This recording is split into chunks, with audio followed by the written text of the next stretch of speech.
Chapter 7. A Secret Journey. Crysta had no intention of forgetting about Mount Warning. It was the only thing she wanted to think about. Being told to forget about it only made her more determined to go. That night, as she hopped into her cobweb hammock, she made a decision. I'm going tomorrow, and no one's going to stop me. Snuggling up in her cozy bed, she yawned and looked around the sleeping hollow. Over the years, Grandfather Ash had polished the wood, carving faces into the wooden knots so that at night they winked and smiled by the light of flickering glowworms. Lily and Fern were sound asleep, but Crysta's thoughts were with Batty. He was so brain-scrambled he didn't know when to sleep. She left him hanging upside down next to Blackbeak, and asked Bark the owl to keep an eye on him. Slider had promised to wake her if there was any trouble, so she was quite sure Batty was safe for the night. As she drifted off to sleep, she heard the gentle patter of rain against the leaves. A collection of hazy images floated before her, of distant mountains swirling in mist, of ancient moss-covered trees, and of dancing bats. Matchie's voice drifted in and out of these dreams. There are worlds within worlds, Crysta. She heard her say, reminding her of a magic she couldn't quite remember. She woke to the sound of bird calls. The overnight rain had refreshed the forest and the foliage was shimmering with bright raindrops. She dressed quickly, making sure she remembered her cobweb pouch. She hung it from a leaf belt she borrowed from Lily, hoping Lily wouldn't miss it when she woke up. When she stepped outside her doorway, she found the branch so crowded she could hardly move. Batty was hanging upside down, still wide awake and very much the center of attention. 2 king parrots were feeding him fresh figs, while Blackbeak was trying to persuade him to eat the nuts he was cracking.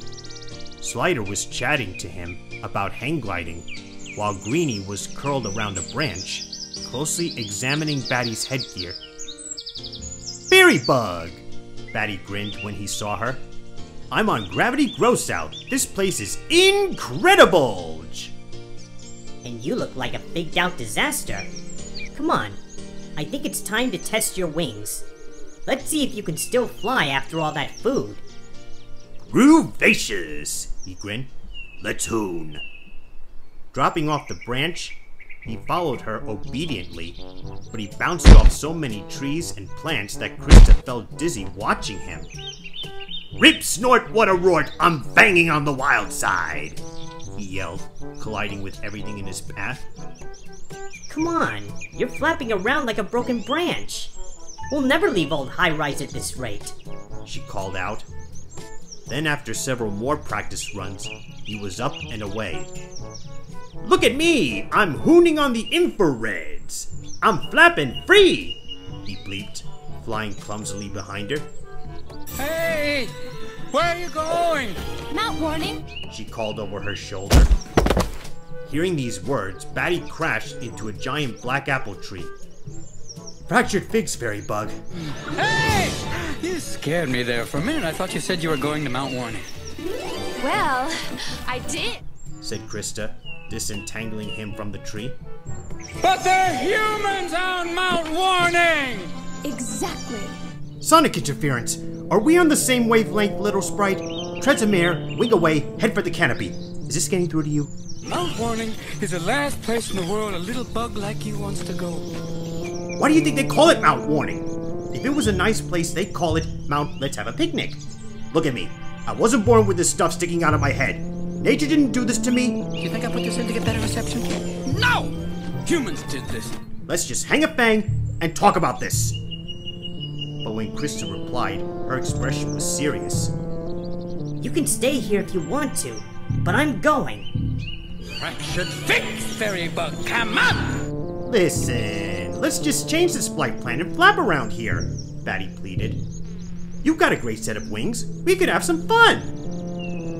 Crysta didn't answer him. She just kept on flying. She was determined to reach Mount Warning. She wanted to see the Hexus tree. She wanted to see smoke. The thought that she might even see a human only added to her determination. So when Batty finally realized he wasn't going to change her mind, he flapped along unhappily beside her. The sun shone directly overhead and the forest was dripping and steaming. After a while, Batty relaxed, stopped crashing into so many trees, and started to enjoy himself.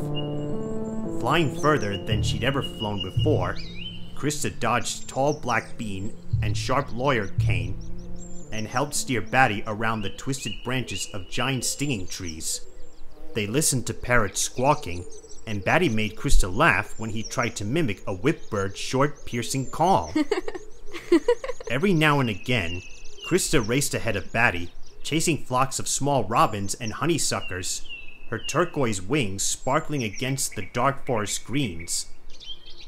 The time passed quickly, and it was well past noon when Batty insisted they stop for a rest.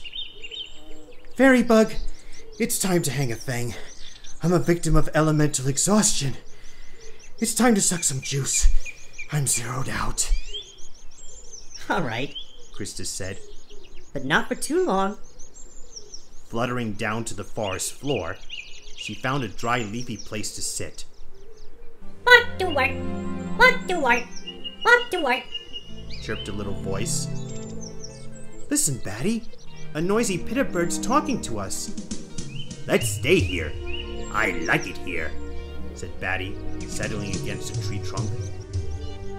Excuse me, a gravelly voice sounded from behind the tree. It's not safe to sit on the ground. An angle-headed dragon poked his head around the tree and stiffened his pointy spikes. Fractured figs! I'm semi-quabbered! Shrieked Batty, flapping into the air. Crysta laughed. Drags? What are you doing here? You scared my friend. Sorry, Crysta, but you know I can't help the way I look. I seem to scare everyone. Why do you have to look so fierce when you're really such a softie? Better that way round than the other, he replied in his gentle voice. Now tell me, what are you doing here? You shouldn't be so far from home, Crysta. I'm going to Mount Warning with my friend. Don't know where that is, he replied, flicking his armor-plated tail. But you shouldn't go any further than this. It isn't safe. When Crysta asked him what he meant, he couldn't really explain. There's something in the air, he told her. Things aren't normal when the earth is heard to grumble. Everyone around here is too nervous to stay. You should go back to FernGully right away. Batty agreed, nodding his head furiously. Excellent plan. I like that plan. I'm behind that plan 100%.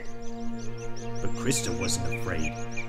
She assured the angle-headed dragon that they would be home before dark. Just make sure you are, he said, as they flew away. This trip is a first-class master disaster, Batty muttered unhappily. But Crysta wasn't unhappy. She was bubbling with excitement. She couldn't wait to reach the edge of the forest.